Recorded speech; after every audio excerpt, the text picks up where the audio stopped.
Sunday की पहली बड़ी स्टोरी वैक्सीन की भ्रम वाली सियासत से जुड़ी हुई है। जी हां, वैक्सीन पर भ्रम वाली सियासत हो रही है लगातार। दिल्ली में वैक्सीन पर पोस्टर पॉलिटिक्स हुई है। दिल्ली में करीब 13 जगहों पर ऐसा पोस्टर लगा था जिसमें प्रधानमंत्री नरेंद्र मोदी से वैक्सीन को लेकर सवाल पूछा गया है।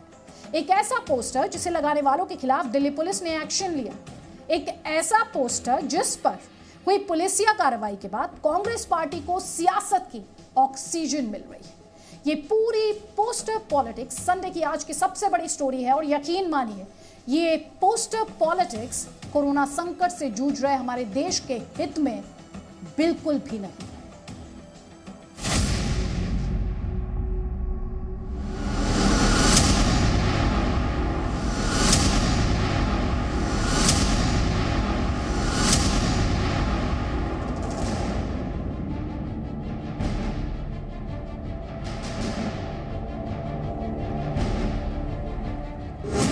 दिल्ली में वैक्सीन पोस्टर पर जी न्यूज की पड़ताल।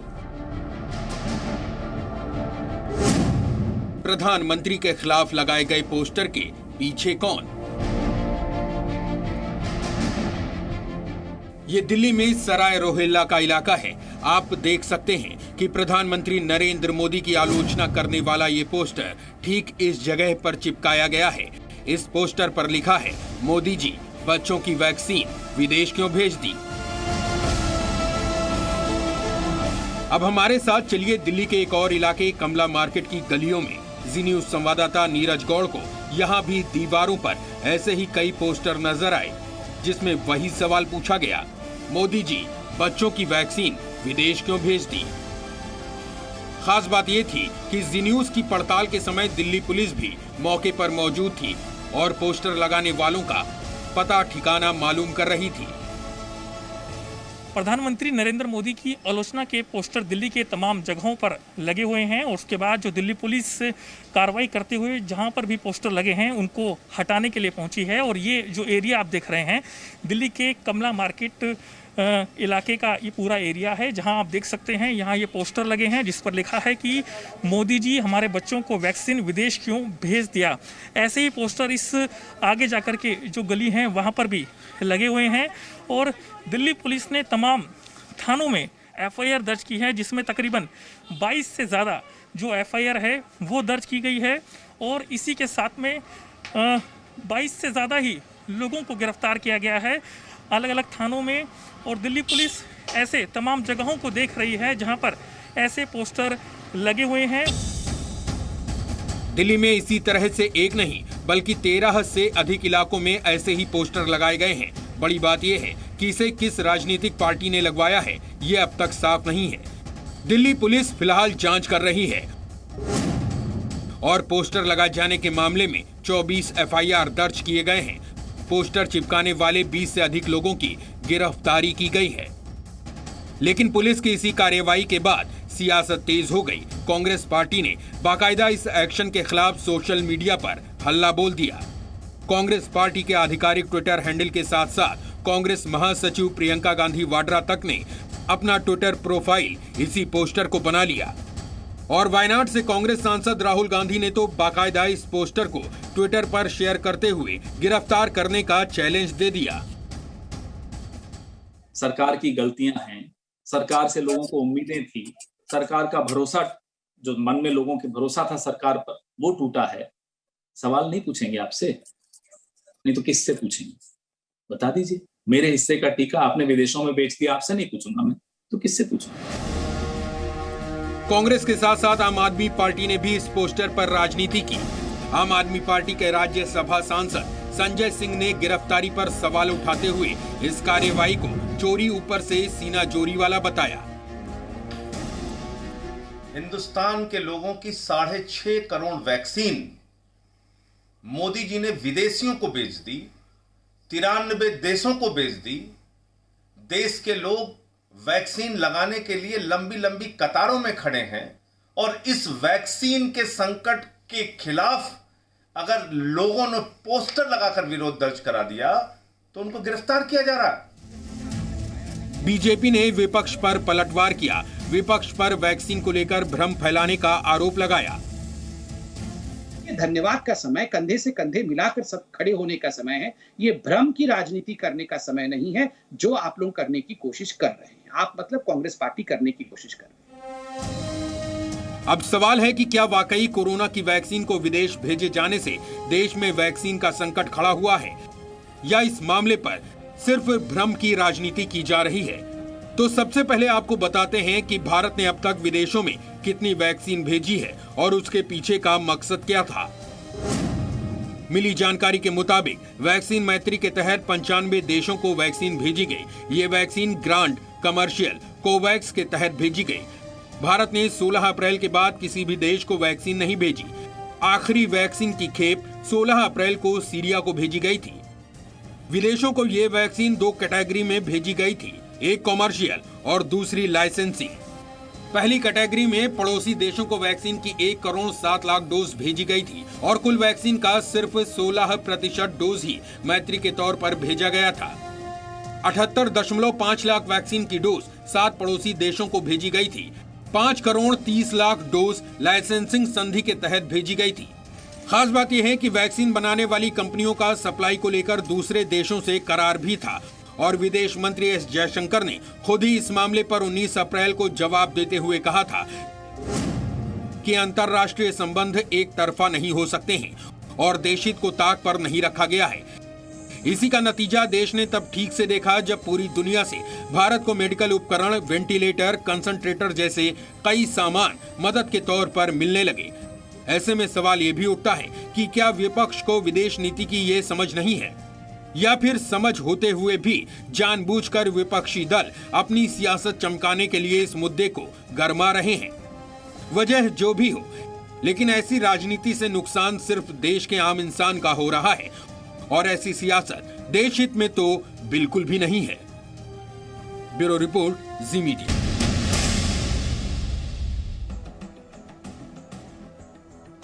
संडे की दूसरी बड़ी स्टोरी में हम आपको गांव की ग्राउंड रिपोर्ट दिखाएंगे। हमारी ये रिपोर्ट आपको बता दें 3 राज्यों के 3 गांव से जुड़ी हुई होंगी।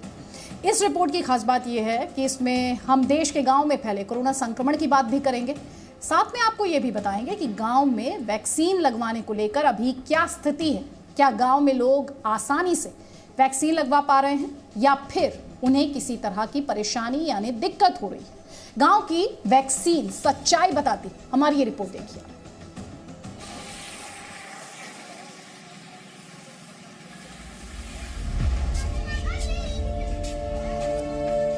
ये यूपी में मुरादाबाद जिले का बसंतपुर रामराय गांव है। यूपी के और गांव की तरह यहां भी कोरोना का संक्रमण फैला है। हर घर में दहशत है। गांव के ज्यादातर लोग गरीब हैं, मजदूरी का काम करते हैं। ये लोग कोरोना से मुक्ति पाने के लिए वैक्सीन लगवाना चाहते हैं, लेकिन इनके सामने समस्या ये है कि यहाँ किसी के पास भी ना तो स्मार्टफोन है, ना ही इंटरनेट की सुविधा, जिसके कारण ये सभी लोग निराश हैं। आधार कार्ड देखकर वैक्सीन लगनी चाहिए 18 साल से ऊपर के लड़कों के। और रजिस्ट्रेशन तो कुछ करा पा रहे हैं, कुछ नहीं कर पा रहे लोग।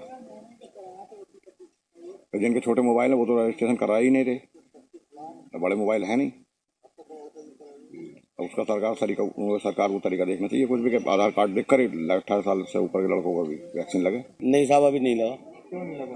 ये है ना, असल में हमारे पास छोटा मोबाइल है और इसलिए उसका रजिस्ट्रेशन हो नहीं सकता। इस मोबाइल से कैसे होगा रजिस्ट्रेशन? जब आदमी गरीब आदमी है, जब मोबाइल छोटा है तो बड़ा मोबाइल कहाँ चलाएं? टीके को सुविधा नहीं मिल रही सर। सर टीका रजिस्ट्रेशन हो रहा है सर, और रजिस्ट्रेशन कैसे कराएं हम? सर बड़े मोबाइल होते हैं, बड़े मोबाइल हम पे है नहीं सर। छोटा सा मोबाइल है हमारे पास, ये इसमें तो रजिस्ट्रेशन होने का। मुरादाबाद के गांव में हर व्यक्ति का यही कहना है कि सरकार को इस बारे में सोचना चाहिए। जहां इंटरनेट की सुविधा नहीं है, स्मार्टफोन नहीं है, वहां कम से कम आधार कार्ड के जरिए ही कैंप लगाकर 18+ की उम्र के लोगों को वैक्सीन लगवानी चाहिए। और आपको जानना चाहिए कि यह समस्या सिर्फ मुरादाबाद के एक गांव तक सीमित नहीं है।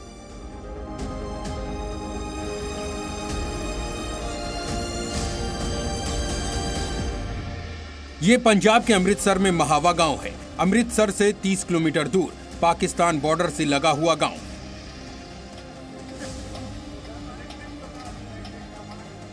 यहां स्वास्थ्य विभाग की बदइंतजामी है।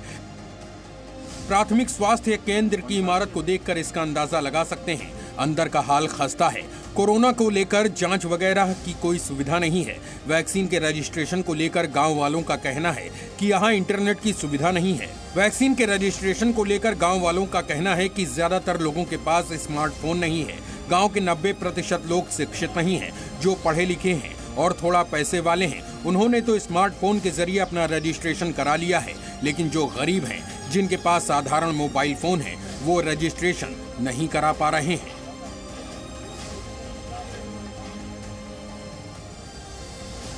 बिहार की राजधानी पटना में ये है लोधीपुर गांव। कोरोना का खतरा यहाँ भी बहुत ज्यादा है। कोरोना से बचने के लिए लोग घरों से बाहर नहीं निकलते, सिर्फ जरूरी काम के लिए ही बाहर जाते हैं, वो भी मास्क लगाकर। सावधानी तो पूरी बरत रहे हैं, लेकिन इनके सामने भी दो समस्या काफी बड़ी है। पहली, यहाँ कोरोना को लेकर इलाज की कोई अच्छी सुविधा नहीं है, मजबूरी में गांव के ही डॉक्टर से ट्रीटमेंट कराते हैं। और दूसरी समस्या है वैक्सीनेशन को लेकर। स्मार्टफोन या इंटरनेट की सुविधा से यहाँ भी बहुत लोग वंचित हैं और साधारण मोबाइल से कोविन ऐप पर रजिस्ट्रेशन संभव नहीं है। 1 तारीख को जो बोला गया था ना, उस टाइम में गए थे, लेकिन फिर बोला गया कि मोबाइल से नंबर लगाना पड़ता है। तो मोबाइल तो सर मेरे पास तो है नहीं, उतना बड़ा एंड्रॉयड तो होता नहीं। और गए थे आधार कार्ड लेकर, तो वहाँ तो बहुत सारा भीड़ हुआ और हम लोग का तो नंबर अभी आया नहीं। कुल मिलाकर एक बात जो बहुत साफ है, गांव में अधिकतर लोग स्मार्टफोन चलाना नहीं जानते। अंग्रेजी ऐप्स के बीच में काम की चीज खोजना उनके लिए टेढ़ी खीर है।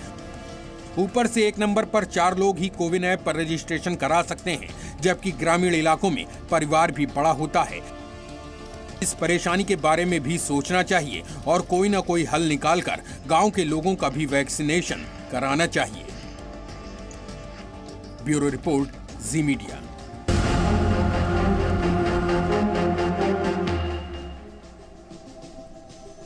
हमारी संडे की तीसरी बड़ी स्टोरी वर्ल्ड वॉर 3 की आहट से जुड़ी हुई है। इजराइल और हमास के बीच 7 दिन से जारी जंग अब और भयानक मोड़ ले चुकी है।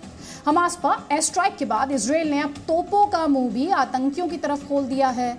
इस युद्ध से पूरी दुनिया में लगातार तनाव बढ़ रहा है और हर देश को अब 3rd वर्ल्ड वॉर यानी तीसरे विश्व युद्ध का अलार्म सुनाई देने लगा है। पहला धमाका, दूसरा धमाका, तीसरा धमाका, चौथा धमाका, 5वां धमाका, 6ठा धमाका। इसके बाद क्या हुआ वो भी देखिए। इमारतों के पीछे से उठने लगा तबाही का धुआं, लेकिन गाजा बॉर्डर पर इजराइल की सेना की बम वर्षा रुकी नहीं, इसके बाद भी जारी रही। 7वां धमाका, 8वां धमाका, 9वां धमाका, 10वां धमाका। इजराइल और हमास के बीच 7 दिन से जारी जंग के खौफनाक नतीजे ड्रोन कैमरे से ली गई तस्वीरों से भी सामने आए। गाजा की तरफ से इजराइल की ओर लिए गए ड्रोन कैमरे से ली गई ये तस्वीरें बता रही हैं कि नुकसान कितना ज्यादा हुआ है, तनाव किस हद तक चरम पर है।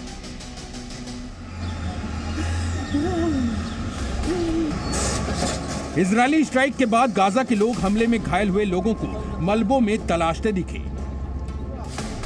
बर्बादी हर ओर नजर आई। शनिवार की रात भी इजराइल ने गाजा शहर पर रॉकेट की बौछार की थी।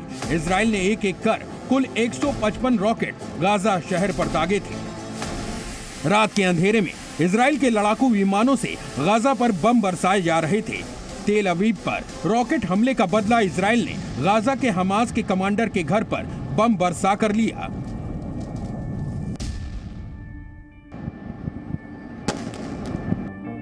फिलिस्तीन का दावा है कि इजराइल के एयर स्ट्राइक में 3 लोगों की मौत हुई। गाजा के अधिकारियों का दावा है कि शहर में अब तक 145 लोग मारे जा चुके हैं, जिनमें 41 बच्चे भी शामिल हैं। वहीं इजराइल का दावा है कि हमास के रॉकेट हमले में अब तक 10 लोगों की जान जा चुकी है। אנחנו ממשיכים לפעול במלוא העוצמה. אנחנו מתחילים על ארגוני הטרור מכות מחץ. מי שהצית את האש, חוטף אש. इजराइल ने आतंकवाद के खिलाफ लड़ाई में जीरो टॉलरेंस की नीति का एक सबूत शनिवार को भी पेश किया था। जब गाजा में अलग अलग मीडिया समूह के दफ्तरों वाली बिल्डिंग को एयर स्ट्राइक में गिरा दिया था। इसी के बाद अमेरिकी राष्ट्रपति जो बाइडेन ने इजराइल के प्रधानमंत्री बेंजामिन नेतन्याहू और फिलिस्तीन के राष्ट्रपति महमूद अब्बास से फोन पर बात की और दोनों देशों से शांति की अपील की। लेकिन टर्की के राष्ट्रपति ने इजराइल को धमकी दी कि सीरियाई सीमा के पास जिस तरह से दहशतगर्दों का रास्ता रोका है, उसी तरह से मस्जिद अक्सा की ओर बढ़ते हुए हाथों को भी तोड़ देंगे। इजराइल के आक्रामक रवैये के खिलाफ मुस्लिम देशों का संगठन OIC भी एकजुट हो गया है। खबर है कि OIC की बैठक में 57 देशों के प्रतिनिधि शामिल होंगे। हो सकता है कि वो इजराइल के खिलाफ बड़ी रणनीति का ऐलान करें। इजराइल के खिलाफ कई देशों में विरोध प्रदर्शन भी हो रहे हैं, लेकिन इजराइल ने साफ कर दिया है कि वो आतंकवादियों के खिलाफ आक्रामक रुख जारी रखेगा। אבל בניגוד לחמאס, שמכוון לפגוע באזרחים תוך כדי זה שהוא מסתתר מאחורי אזרחים, אנחנו עושים הכל, אבל הכל, כדי להימנע ולצמצם ככל האפשר את הפגיעה באזרחים ולפגוע ישירות במחבלים. कुल मिलाकर इजराइल और हमास की इस लड़ाई में दुनिया बंट सी गई है और हर देश को अब गाजा बॉर्डर से तीसरे विश्व युद्ध की आहट सुनाई देने लगी है। ब्यूरो रिपोर्ट, जी मीडिया।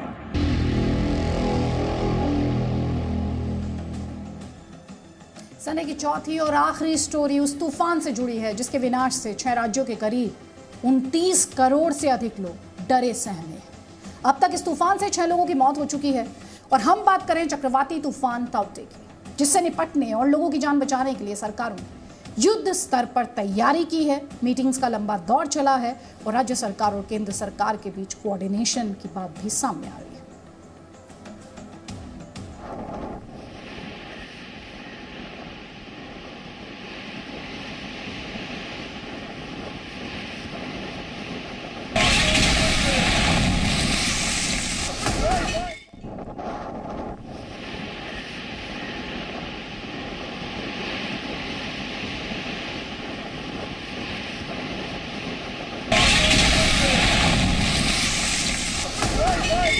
ये ताउते तूफान की ताकत है।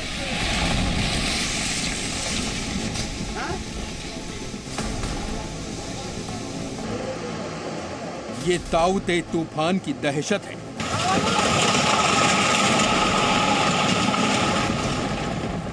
प्रचंड तूफान से डरे 29 करोड़ लोग। आया तूफान, सावधान हिंदुस्तान। तस्वीरें देखिए।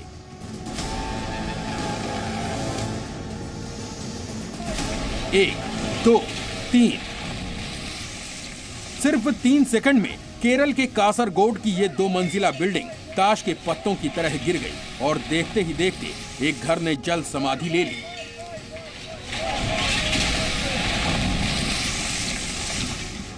अब दूसरी तस्वीर कर्नाटक के मंगलूर की देखिए। 15 सेकंड के अंदर झोपड़ी नुमा ये घर नदी के तेज बहाव के चलते गिर गया।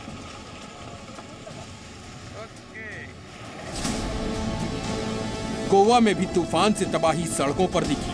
कई पेड़ों को नुकसान पहुंचा, आवाजाही पर असर हुआ।